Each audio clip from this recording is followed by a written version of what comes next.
Hello everyone, CJ here, saying more words to spread the madness of Great Cthulhu. Now that we have covered the basic rules of 7th edition Call of Cthulhu, I think it is about time for you to create your very own investigator. This video is divided into two main parts. In the first part, I will give you tips on creating compelling investigators and backstories, and in the second part, it will be a full-on guided step-by-step investigator creation tutorial. Remember to use the timestamp here and in the description to jump across different topics in the episode. So without further ado, let's dive into the madness.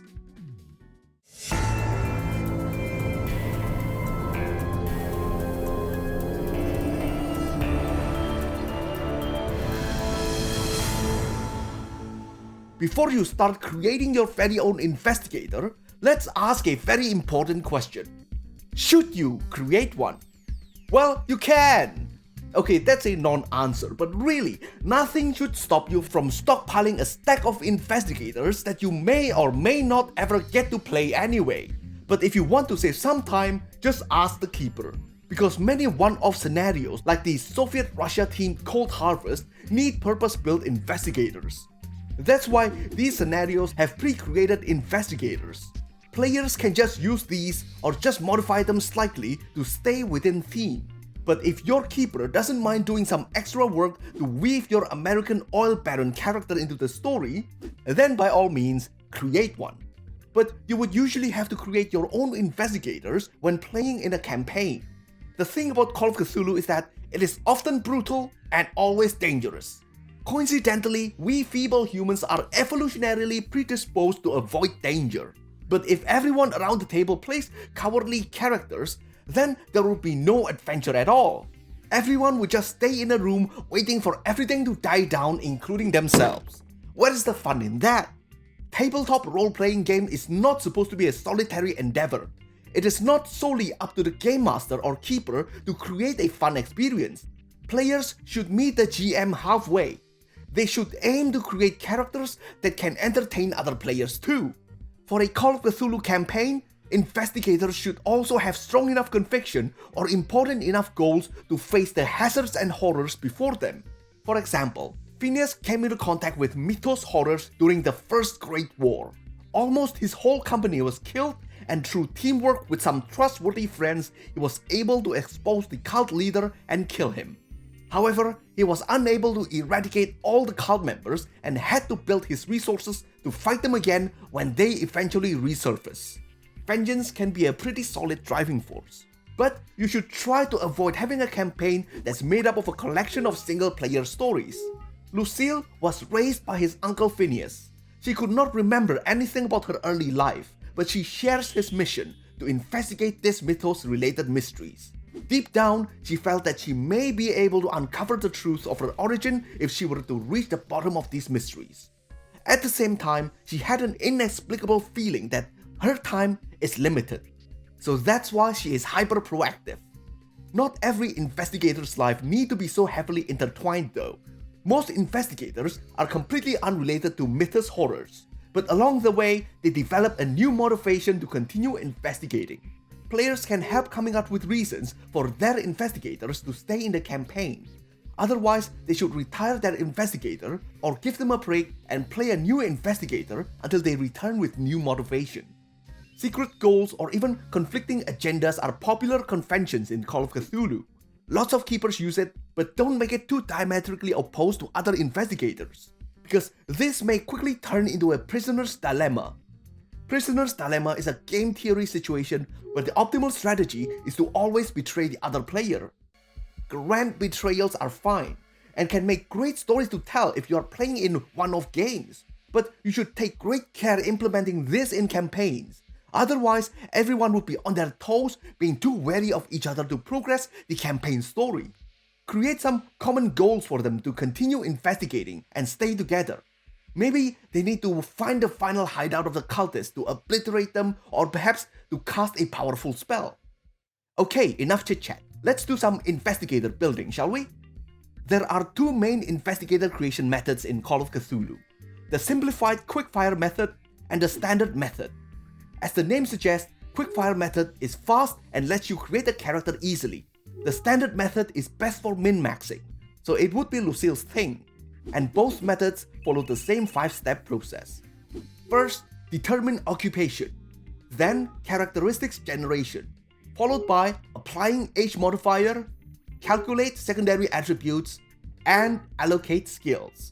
But as indicated by the branching paths here, there are differences in the characteristic generation and skill allocation process.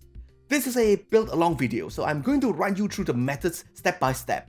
But don't worry about not being able to keep up, since I'm going to tell you when to pause the video between each steps to give you time to catch up. Remember to use the time code here to jump between each steps or skip the part you don't need.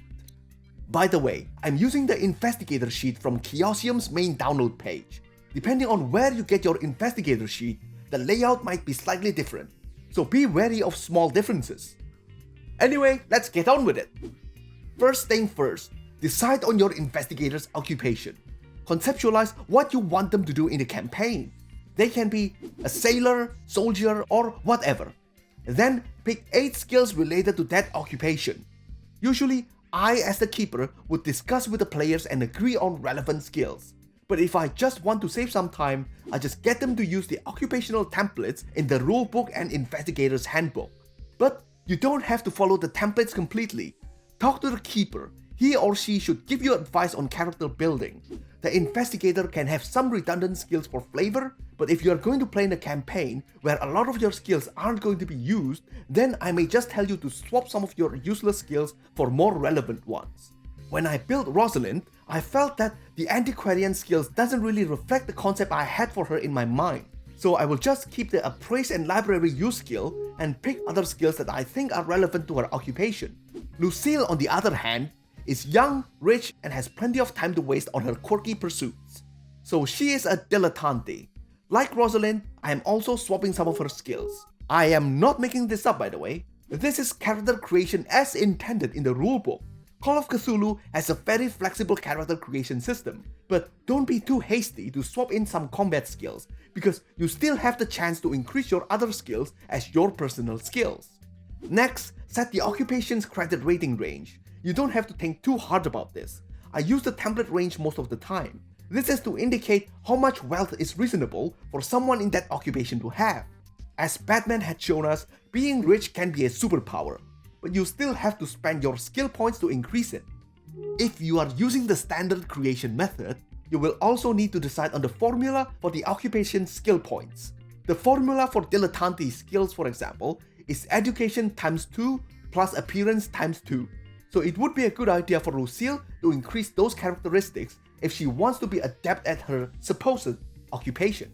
Overall tip for this step is, start with a template, then modify it to suit your purpose.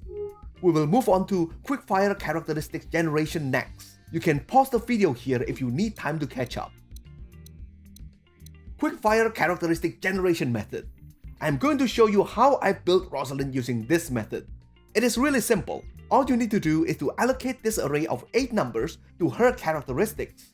The numbers are 80, 70, 260s, 350s, and a 40. You can allocate the numbers into the characteristic boxes in any order you want. Strength, constitution, willpower, appearance, whatever. You can go back and watch the basic rules and characteristics episode if you want to know what they represent. We will move on to standard characteristic generation next. You can pause the video here if you need time to catch up. Standard method. By the way, quick reminder that you can use the timestamp to jump over to the next step if you are just doing the quickfire method. There are many optional rules for generating characteristics in the rulebook, but for the sake of simplicity, I am just going to cover 2 of the most popular ones: dice rolling and point buy. Dice rolling is simple. You roll 3 6-sided dice for your strength, dexterity, constitution, appearance, and willpower, and multiply the roll by 5. For intelligence, size, and education, you roll 2d6 plus 6, and multiply the total by 5. In effect, there is a minimum base value of 40 for those characteristics. Basically, the game encourages you to not play as an uneducated smurf. But to be honest, talk to the keeper. It's between you and them. The point buy option is a min-maxer's best friend. Unsurprisingly, Lucille was created using this method. You have a pool of 460 points, and you can assign them freely to your characteristics. But the minimum value you can have for your size and intelligence is 40. For other characteristics, the minimum is 15 and the maximum for all is 90. We will move on to the age modifier step next. You can pause the video here if you need time to catch up. In the age modifier step, you determine the investigator's age and you apply the modifier related to the age bracket. In the 20s and 30s bracket, like Rosalind, you get to make an education improvement. Improvements are not guaranteed to increase. It is a two-step process. First, you have to roll your percentile dice, and if you fail your roll by rolling above your current education value, it means that you have come across something new. And you get to roll a 10-sided dice and add the result to your current education value. Certain age brackets have multiple improvement checks. Lucille, on the other hand, is under 20, so she has to reduce either her strength or size by 5. I don't think she would like to get any smaller than this, so let's take 5 points out of her strength instead. Her education is also reduced by 5. However, luck favors the young, so in the next step, she gets to roll her luck twice and pick the higher value. Other age brackets have different modifiers. You can refer to the rulebook to find out what they are. You can pause the video here if you need time to catch up. Secondary attributes are things that are actually very important in the game, like maximum hit points and so on. We get these numbers by using their respective formula. For maximum hit points, add the investigator's constitution and size together and divide the result by 10. For starting sanity points, just use the willpower value. Maximum sanity until reduced by the acquisition of Cthulhu mythos. Maximum MP or magic points is your willpower divided by 5. But it is actually quite uncommon for investigators to cast spells. You have to ask your keeper if it fits the campaign storyline. For movement rate, you use this table. You compare the investigator's strength and dexterity to their size. If both are less, then their movement rate is 7. If either of the strength or dexterity is equal or greater than their size, like Rosalind here with their dex matching her size, then her movement rate is 8. If both the investigator's strength and dexterity are higher than their size, like Lucille and her janky min-max characteristics distribution here, then her movement rate would be 9. Also, there is movement rate reduction for older investigators. In their 40s, it is -1 and so on. For luck, regardless of which method you are using, you have to roll 3 6-sided dice and multiply the result by 5. It makes sense since you are rolling for luck after all. But I usually make my players roll this in front of me at the start of their first session. Also, remember that investigators under 20 years of age, like Lucille, gets to roll twice and pick the higher value. For build and damage bonus, combine strength and size and use this chart. Look at which bracket your combined result is in, and that would be your build and damage bonus. Finally, your starting dodge skill is half your dexterity, and you can improve this in the skill allocation step. You can pause the video here if you need time to catch up. Here, we branch off to quickfire skill allocation. There is an array of 9 numbers that you can assign to your 8 occupational skills and credit rating. 70, 260s, 350s, and 340s. And you can improve 4 of your personal non-occupational skills by 20. When assigning occupational skill numbers, you can just put those numbers into the skill boxes. The base value doesn't matter. Don't forget about the credit rating. You have to assign the numbers to 8 occupational skills plus credit rating. Well, if you can't be rich in life, at least you can be in-game. Who says Call of Cthulhu isn't about fantasy? However, certain jobs have low maximum credit rating limit, like a drifter. Even if you assign the lowest skill number to it, 40, you would have excess amount. In this case, you add the excess amount to other skills. After assigning your occupational skills, you get to improve your personal skills. Personal skills are any skills that isn't your occupational skills. The purpose of this is to round off your investigators so that they don't have massive weak spots. You add 20 points to the base value of any 4 skills not already covered by the occupational skills. Except for Cthulhu mythos, of course. If I want to, I can add 20 to her dodge to make it 45. but I am putting it in other skills like First Aid. Then I continue the process until I have modified a total of 4 non-occupational skills. And that's it for the quickfire method. I'm going to cover the standard skill allocation method next. You can pause the video here if you need time to catch up. Whether you use the standard dice roll or point buy method to generate the characteristics, you use the same method for skill points allocation.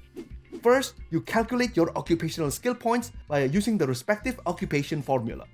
For Lucille's occupation, it is her appearance times 2 plus her education times 2. You can only spend these on her 8 occupational skills and credit rating. Unlike the quickfire method, these points are added on top of the skill's base value. For example, the base value for charm is 15, so I just need to spend 35 points to increase it to 50. Once you are done, you calculate the personal skill points by multiplying the investigator's intelligence by 2. The standard method gives you more freedom than the quickfire method, by allowing you to spend these points on any skills besides Cthulhu Mythos. Occupational skills included. Hey, what can I say? Sometimes your work is your hobby. But some keepers don't like overly specialized investigators and may use the optional rule to cap maximum starting skills to 75. Right, that's the end of the hard part.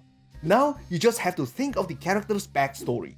For equipments, just keep a wishlist of stuff you think that your investigator should have and see how much your keeper will allow you to keep. Money and possessions are not strictly tracked in Call of Cthulhu. For the next episode, we will talk about improvements and recovery. There is no leveling up system in Call of Cthulhu, but you can improve your skills and other stats. So stay tuned for the next episode. Remember that you can help the channel by subscribing, using the affiliate links below, and also by getting the series merchandise. CJ, over and out.